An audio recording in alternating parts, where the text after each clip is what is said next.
Hey everybody, it's Cronus. This is gonna be kind of a weird live stream if this even comes up. Hopefully it does. You'll see the live stream. Uh, the other members of the podcast won't be on here because it's just kind of off the cuff thing that I'm doing right now. This is mainly because of what's going on here in America right now. We have the issue. I don't want to call it an issue because it's way more than an issue. What happened in Minneapolis with George Floyd dying at the hands of a police officer has been pretty insane, and it seems like people in general are starting to have enough. And this is me included. Um, to be totally honest with you, like there's been a lot of deaths here in America that have come at nefarious, I guess, situations that um, people have mostly ignored and dismissed, because we have institutions that will go back and look through people's histories and seeing why the person that was just killed was wrong. And it's been pretty fucked up. And for the most part, I've been sort of part of the masses, you know, in sort of ignoring things that have been happening. But I can't anymore. Shit's fucked up. And one of the reasons why I wanted to have this sort of lopsided conversation with all of you is because in the last podcast, if you listen to it, I made some comments about what I would do if somebody were to kill, a member of my family, in a manner like George Floyd. And I think that it'd also be fair for people to really understand um, that I am not anti-police at all. All right, so I have very good friends of mine, friends that I consider family, that are in law enforcement. I have a deputy sheriff in particular. I consider him to be part of my family. There's a member of the podcast that that is in law enforcement, and I have other people that I interact with before the Rona hit on a regular basis that I consider very good friends and really good people in general. People that I would trust with my children. And I think that what people don't seem to realize is that something that I did bring up on the podcast is that what part of my anger about these things is that when a police officer or a sheriff or any kind of law enforcement person does something like this to an unarmed person, regardless of ethnicity, they are putting my friends and family at risk that are in law enforcement. And that is a huge problem that I think that is not it's not talked about enough, and I didn't talk about it enough on the last podcast.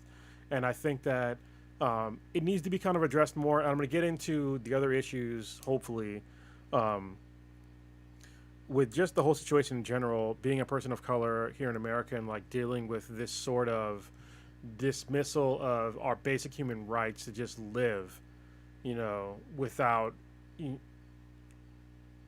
we're not being treated the same as other people. All right, we're just not. And for somebody to try to argue that, I think that they don't really understand what's really going on here.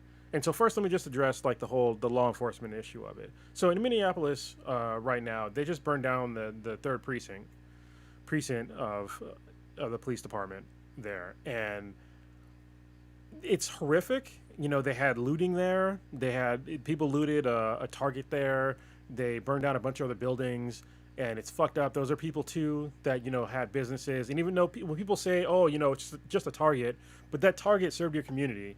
You know what I mean? They serve your community, especially right now. It's one of the few places that are open that can actually sell you, goods that you need to survive right now during this coronavirus, thing. And that in and of itself is an issue. But I understand the anger because we've been told in the past that we can't take a knee, we can't peacefully protest, and then we still have people of color dying in the streets for no reason, that are unarmed, that um, aren't posing a threat.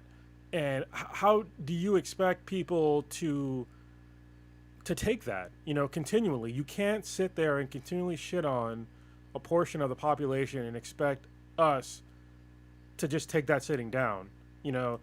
And I think, you know, on the last podcast, me and Stitch were having a back and forth, and me and Stitch, she's a member, that I consider family.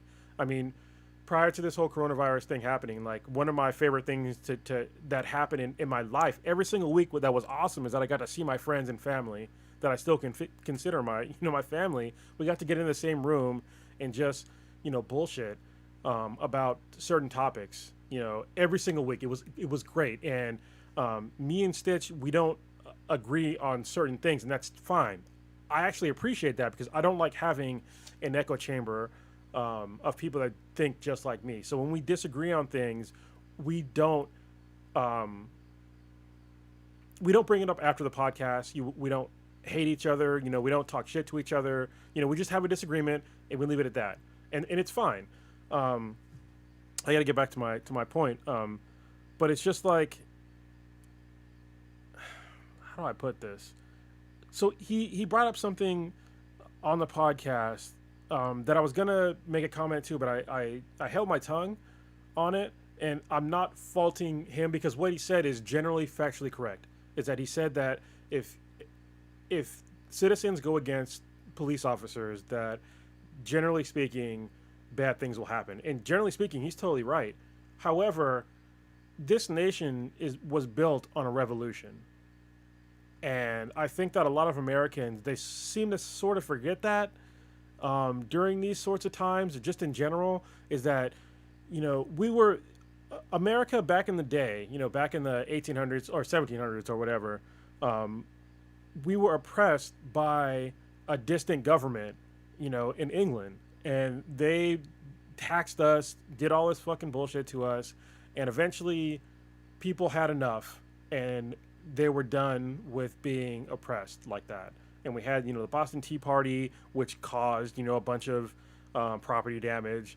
And, there was a lot of issues, not really issues. They were just like, we're trying to get the rights for America to like live the way that we wanted to live. And I think that story alone of like the American Revolution really holds some precedent today, because there are people today that are not living the same lives as certain other people in this country, and that if you get pulled over, you don't know what sort of person is pulling you over or questioning you. That's a person of authority. You don't know how you're supposed to act in front of them, and to expect us all to just prostrate ourselves to these people because that person might have had a bad day is fucking ridiculous. And I'm tired of hearing that crazy ass narrative of, oh, well, was he compliant? Well, we've had times now where we've seen people totally compliant that have still been unjustly murdered. They've been unjustly assaulted. They've been unjustly harassed, and it keeps happening. And it's going to get to a certain point to where people are going to have enough. And I think that point is getting near. And I am not saying let's go out there and commit violence against police officers or anything like that. But what I'm saying is that us as a nation needs to wake up and really understand that we're going through difficult times, especially right now when people they don't have jobs. We're nearing, I think it's 20% unemployment right now. So everybody's hurting right now. Everybody's hurting. And I totally get that. I'm taking a pay cut, starting in July, and it's a pretty significant pay cut. I'm going to be hurting in the next couple of months, and it's going to be for 4 months, no matter what, and I get it. And I think that that's really like ratcheting up this whole like racism thing in America, and it needs to stop. And I think people need to really pay attention to what's really going on and like really understand that humans in general have issues that they're going through. And there are people that are friends that I went to high school with, and I'm not going to call them out by name, but when I say this situation, you'll know who I'm talking about if you listen to this. All right. There are people that are actually going out there on their own and researching the plight of people of color. All right. And I think that that's fucking awesome. All right. So thank you for doing that. And the people that actually asked me to like what's the name of your podcast? Even though we've been around for 5 fucking years, but I'm not gonna talk shit on you. We've been around for a while, but um, I thank you for actually like looking at what we're going through and trying to understand like where the problem is from our end. At least recognizing that there's a problem, and how can I see what they're going through. Like that's a great first start, and thank you for really doing that, and to really understand. Give you a quick background on me is that I've had racist shit happen to me in the past. All right, so when I was in first grade, I failed first grade, and from what I saw when I was in first grade, I had passing grades, but they held me back for some reason, and I still don't understand why. Um, the only thing I can think of is racism. Like seriously, and that's like this is coming from a guy. If anybody really knows me, interacts with me, like I don't put a whole lot of stock in like a lot of racist stuff in 2020, even though it's resurfacing now. So I can't ignore it now, and I purposely picked an occupation that would appreciate me more on my intellect more than the color of my skin. So I work in the IT industry. I've been doing this shit since I was 17 years old. And I have never really had an issue with racism in my occupation, really ever. There was like maybe kind of something that happened when I had like my first job out of the Marine Corps, but I left the job because they were just bullshitting me around, and I was just like I wasn't willing to stay around to see if it was racism or not. I just left because they weren't paying me enough. So beyond that, the only time I've had a racist sort of thing happen, maybe with the police officer, was when I got pulled over because my front windows were tinted. And then they tried to bullshit me and say, oh, or my tags were out of date, even though it was the month that it was due. That was the only time. Like, there was no real altercation there. The guy was just kind of being an asshole. But it didn't get to anything more than that. And, for the most part, my life as an African-American man in America has been, pretty chill. But I can't ignore the people, especially people that look like me, that are dying in the streets because of the way they look. Because if somebody looks intimidating and has brown skin, they're getting treated a certain way. And I also can't ignore, so my girlfriend, K-Mac, she's Caucasian, all right? And here in California, in the Bay Area especially, well, just California in general, it's not that uncommon to see, mixed ethnicity couples. You see that shit all the time. It's like it's normal, and I think it's great. But when we went down to Stitch's wedding, that was the first time that Kamek actually recognized that people were looking at us weird. And let me back up a little bit. It happens sometimes here in the Bay Area too, but it mostly happens. I'm gonna be totally fucking honest. If you want to talk shit to me, it's fine. But I see a lot of dirty looks to me from African American women because I'm dating somebody that's Caucasian, and that is another side of racism that most people don't talk about. But I'll call it out because I'm being totally honest. I do get dirty looks from African American women because I'm dating a Caucasian woman, and I have no problems with African American women. Like, you're beautiful to me, I just happen to be dating somebody that is Caucasian. Like, that has nothing to do with you. Like, I'm not shitting on you by dating her. So I just want to put that out there. But the first time that she saw that people looked at us different was when we were in Louisiana, and we walked into a restaurant, and then it was almost like the record scratched, and then everybody was looking at us fucking weird. And it was so awkward for her to see it for the first time that people looked at us differently because we were a mixed ethnicity couple. And one of the things that has been really enlightening to me during these difficult times is that even from the get-go, from me and Kimak first started dating, is that she understood, at least from a certain level, that my experience in America is different from her experience in America. And my ex-wife never ever asked those sorts of questions before, and we were married for I can't even remember now, maybe like 6 or 7 years. I tried to like delete part of that shit out of my life because it was like a really negative part of my life. But the fact that this woman would even be interested in, what I went through in my life and what I'm going through now, like she understands, sees it, recognizes it, and asks me about it.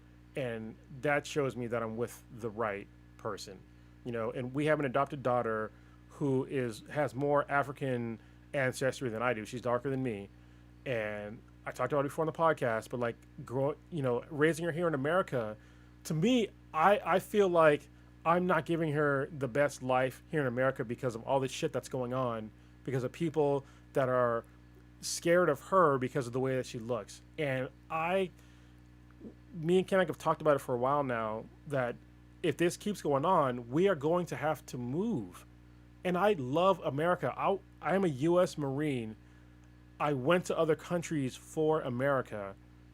I've lived in Iraq. I lived in a bunch of other places, and I've done so for this country. And I would have, killed for this country if I had to. Luckily I didn't have to when I was in, but that was definitely a possibility. It was a possibility that I understood when I went in. But the fact that the country that I was willing to fight for treats people like me as a second-class citizen in 2020 is a serious fucking problem. All right. My forefathers fought and died for my civil rights, and it's being trampled today, years after the civil rights movement. My father and my mother were both Black Panthers. Okay. And I understand that if you if you're on a certain spectrum of political leanings or whatever the fuck, that you might not understand like the true background of the Black Panthers, but it was really about protecting our own in a time when we were getting beat in the streets, we had dogs chased on us, we were getting killed in the streets, and one of the main issues was that we didn't have the same exact rights as other Americans, and that was a serious problem. One of the reasons why you see the NRA being so political today is because you can do the research. All right, I'm not gonna bullshit you and give you some false fucking narrative.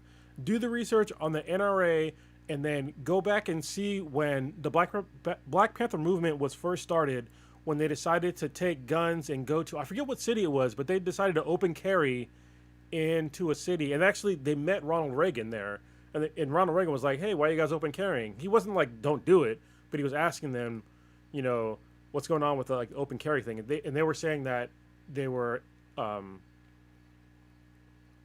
exercising their rights.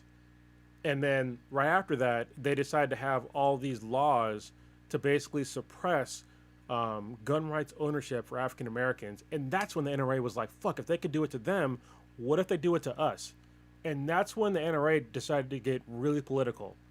All right. And so you can see shades of this today, because like on the last podcast that we had, me and Stitch had a conversation about, because I'm like, listen, I would rather die armed and like defending myself than dying unarmed, because we're dying fucking anyway. And this is literally a similar reason as to why the Black Panther movement came around, is to protect our own. And I don't want to live in an America where I need to protect my own. I want to protect all of us. That's what I want to do, because we're all Americans and we should all be out there protecting each other. But it's not happening in 2020. And this is a fucking thank you. My friend Ray, he brought it up. He said he thought it was UC Berkeley. So if that's where it was, y'all can fact check me, but it happened regardless of like what city it was in. That's what happened. But I just want everybody to feel safe in their homes. I want everybody to feel safe going out walking. I want you to feel safe jogging down, a neighborhood. I want you to feel safe, bird watching in a park. We should all feel safe doing these things. We shouldn't have police called on us. We shouldn't have police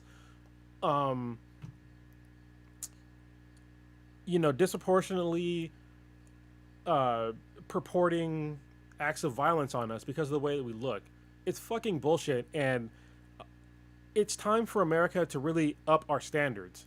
on this kind of bullshit, because that's what it is. It's bullshit, and we can't turn a blind eye. I can't expect everybody in America to like stand up and like overthrow the government, because I get it. Listen, you can't. Not everybody. We have families. Like I have a family. This is my form of getting the message out there. I'm doing what I can do as a person, as a single person, to like get the message out there that there is a problem here in America, and I would like to shine a light on it. And if that is what you can do, then do it. If you can't do it, I get it. I'm not trying to shame you into like standing up for whatever. I just want you to just acknowledge it. And I don't think that's too much to ask. Just acknowledge that there's a problem in America that has been ignored for a long time, and the fact that we're going through hard times in America, it's just being highlighted now. There's been like at least 3 incidents just in 7 goddamn days of people that have been unjustly either had violence done on them or killed, and we're supposed to just be like, I guess let's just let it keep going. Like, does that sound reasonable to you? Does that sound rational to you? It doesn't sound rational to me. I mean, for fuck's sake, we have the Boston Tea Party over high fucking taxes. We have high taxes here too. And if you don't think we have high taxes, listen, you pay federal tax, you pay your state tax. Most people do anyway. Not every state, I get that. You pay your local tax. You pay your registration prices. You pay gas taxes. You pay all these other fucking taxes for shit. You know what I mean? And we're not getting a good return on investment for these taxes. So there's other countries out there that pay, high taxes as well, but at least they're getting fucking free healthcare. At least they're getting other shit out there that is actually contributing to the betterment of their society. We're not getting that shit here. We're getting these fucking bullshit stimulus checks from the government. Sorry to like kind of change the conversation, but they're giving us like $1,200 here. Now they're talking about giving $2,000, but now it's stuck somewhere. Where the fuck is that money? Meanwhile, they put in these goddamn bullshit means testing to where if you made, I gotta take a drink. Sorry, I'm talking a lot. This is way easier to do when I have other members to talk with. But with the stimulus check bullshit is that they do means testing. What means testing means is that basically you need to meet a certain requirement to get this money, which is our money, by the way. You paid into this, all right? All the tax money that I just talked about previously that you overpay, more than likely, I pay a shitload in taxes. This is your money that they're debating on whether or not to give back to you in a time of need, when the federal mandates and the local mandates are to shut down businesses where you might have worked and you're out of work. All right. So for them to like kind of half step on giving you your own fucking money back when meanwhile they're shutting down where the fuck you work, that's a problem. So that should be your way of thinking, not just that, oh, you're getting free handouts. It's not a fucking handout. It's the fucking money that you put in. It's the money that you put in. All right. Back to the means testing though. So means testing means that you need to meet a certain requirement to get this sort of money. All right, but the problem is that the means testing that they're doing is from fucking 2 years ago. So when the first stimulus checks came out, the means testing was, did you make less than $120,000 in 2018? That was 2 years ago. How the fuck does that help you in 2020 if you lost your job? How does it help you? I'm taking a 15% pay cut in 2 months, actually a month. How the fuck does that help me? Not at all. It's gonna drop me into that bracket now, because I didn't get it before because I'm above that bracket, but now it's gonna drop me into that bracket. And who's gonna fucking help me? Nobody, I guess. Even though I pay thousands of dollars in taxes tens of thousands of dollars in taxes every fucking year, and nobody's gonna fucking help me, and people are fine with that. Meanwhile, they're gonna give these big ass corporations billions of fucking dollars. Why? Why are you giving them billions of dollars? It's total nonsense, and it needs to stop. All right. I understand that, we have essential companies and blah, blah, blah. I mean, really? We have essential fucking humans. We all need help. Everybody needs help. Even if you're... this is one thing that's controversial that I'm going to say, but I'm going to keep saying it because I don't really give a fuck. Even if you make a goddamn $1 billion a year, you pay taxes into the system. So if there's a UBI and they pay everybody, $1,200 a month or whatever the fuck, whatever X amount of money a month, it's still money that you put into the system. All right, a billionaire doesn't pay zero in taxes. They pay a reduced amount, but there's no amount. You can't reduce the amount of paying of getting out of paying normal goods. What I'm saying is, if you buy a fucking $1 million countertop, you have to pay taxes on that. If you pay for fucking a 100-inch TV, you pay taxes on that. If you understand what I'm saying, right? You're not fucking stupid. You listen to this podcast. All right, you have to pay taxes on this kinds of shit.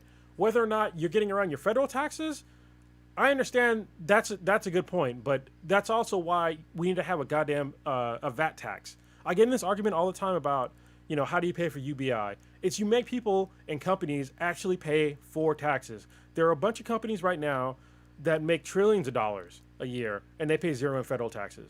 If you have a value-added tax, it forces them to pay actual taxes. All right, and this would greatly help our economy right now, and I think it would greatly reduce the amount of pain that most Americans are feeling. And I would hope, what this has shown me in this whole COVID-19 thing is that people are showing their true colors in times of distress. And to me, it's really, it's like, if this is who you were the whole time, like, what the fuck? You've been a fake ass person this entire time, and you just kind of played by the rules. But as soon as you're minorly inconvenienced, you decide to like show your true colors as like a racist and like all this other nonsense. And just, we're humans, and please just treat each other, just with some compassion. Unless somebody has directly harmed you, what is the point of shitting on them? Just treat. I understand that respect is earned. All right, this is my personal feeling. I believe that respect is earned. That does not mean that I'm gonna shit on somebody just because they exist. You know what I mean? Like, I will treat somebody with the same amount of compassion or whatever as somebody that I know until you show me otherwise. That's just basic human decency. That's just basic human decency. You know what I mean? I don't know. I think I've been ranting for a while. It's only been like 27 minutes. People are still watching. So I just want America to be better. All right. I don't want to do this whole "Make America Great Again" bullshit, because that's just the person that coined that phrase has not made America better. If he thought he did, just look at what's happening now. If you made America better, our economy wouldn't have crashed in a matter of 2 fucking months. It wouldn't have. If America was great, if we're doing so good, you wouldn't be having, riots in the streets because of a pandemic. Because of, well, they had riots even before this shit. It's just showing how much pain that people have been covering up, that they've been going through, and now that they're losing their jobs, they're losing income and all this shit, it's just ratcheting the screws up. America had problems. It's time to recognize America's problems and then address those problems. Make America great has nothing to do with address America's problems. And I think that's what somebody should do, is address America's problems. We have many of them. Please fucking work on them. That's what Americans should be asking for. When you see Asian Americans being spit on in the streets, being blamed for COVID-19, regardless or not, even if they were Chinese, which is fucking ridiculous. They're just throwing vitriol at anybody that looks Asian. That's ridiculous. That's a form of racism that nobody should be tolerating. And I'm so glad now that we are seeing the Asian and African American communities getting closer to like really talk about these issues and really show support for each other in these times of need. And that's why I love having the Black and Yellow podcast. Is me and Bunny Man really talking about issues that Asian Americans and African Americans have here in America, and like what we can learn from each other, from both positive and negative standpoints. We haven't done one for a while because a whole bunch of shit's going on, but we need to do one soon. I might just call him tomorrow and just be like, hey man, let's just get down and just like really talk about this, because our two communities have been so demonstrably affected by this pandemic that I don't think people really understand. I mean, when this pandemic hit, like the vast majority of jobs that were lost were low income jobs, and that vastly will affect people of color. Okay. And I'll be the first to tell you that Asian Americans in general, this is a fact, that they are usually higher income. All right. However, they are still being singled out by people, fucking racist, for just existing because they're Asian. And if you see that out there, just at least recognize that it's happening. I'm calling it out. I've called that shit out in the past. You can look at my history. Anytime I see racism against anybody, this includes Jewish people, which I still don't fucking get, because to me they look Caucasian. And I'm like, how the fuck are you racist against somebody that looks like you? Like, how the fuck does that even make? This is how ridiculous racists are to me. That they're racist against people that even look like them. Like, what the fuck? How does this even happen? But I can't.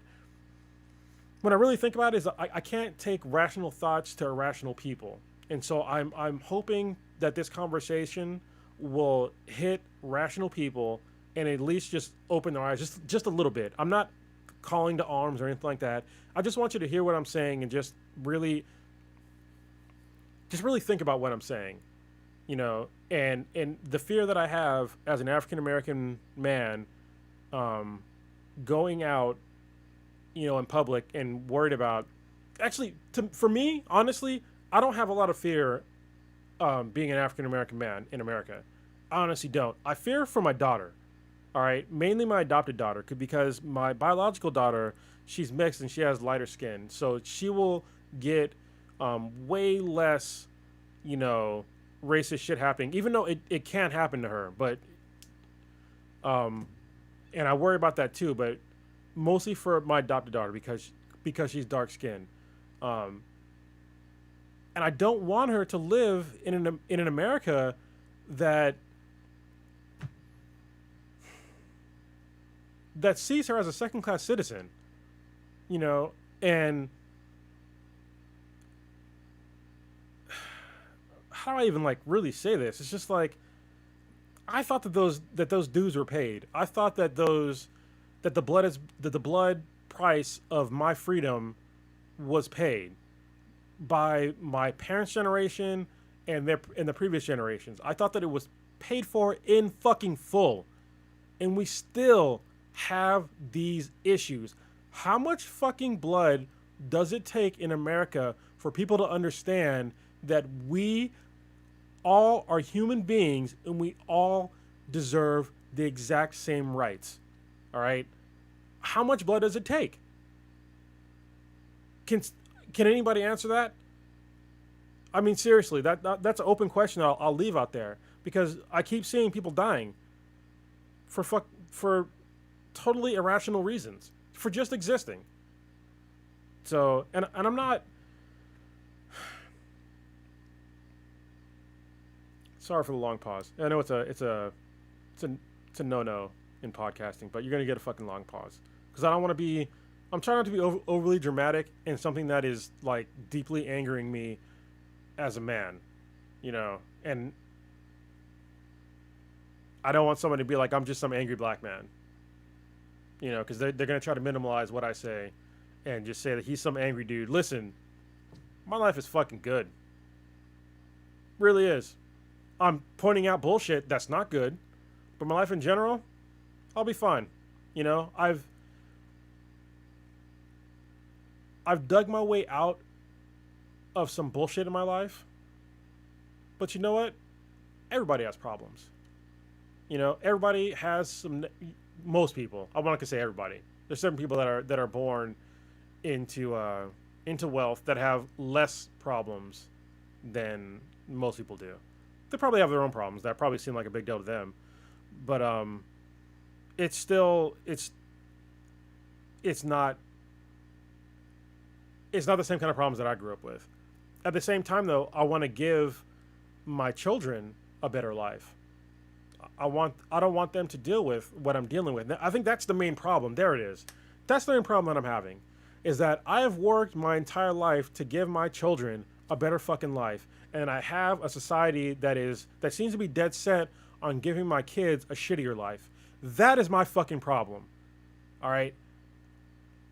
I went from being dirt poor, joining the military. My parents, you know, they worked their way up, the ladder a little bit. Actually a decent amount. I went from poor to being like middle class in my lifetime when I was a kid. All right. And then I went from that to joining the military to making a better life for myself, and making I've definitely done better for myself than my parents did. And I think that's the way it's supposed to go. Like, you're supposed to any society, you need to have people make the next generation better. If the next generation is worse, if they have less opportunity, then the society in general, they're gonna fail. That's a fucking guarantee. Is that society is gonna fail. You need to provide the next generation with better opportunities than what you had. And if you can't do that, you're fucked. And I think that there's a good portion of the population where they cannot do that. They can't. And that's a problem. If you fix these problems with all Americans, you will fix the vast majority of problems with America. Like, just give everybody the same amount of opportunities, that a middle income person would have. At least a middle income person would have. Just give them the same fucking chance. And this is coming from a guy where I don't believe in. I've been drinking a little bit, so I need to really remember how this goes. It's the opportunity of, what is it? Opportunity of outcome, or Jesus Christ? Now I feel really stupid. I'm usually pretty smart, but I rode the Peloton bike, got dehydrated, and I had some drinks. So that happened.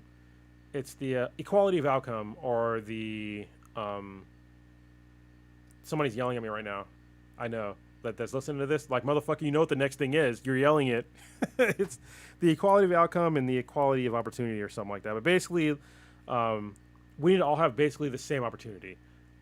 That's all we need. We just need the same opportunities. That's it. And be seen as human beings with the same rights. That's it. That's all it takes. Nothing fucking revolutionary. Just look at us all. I want every single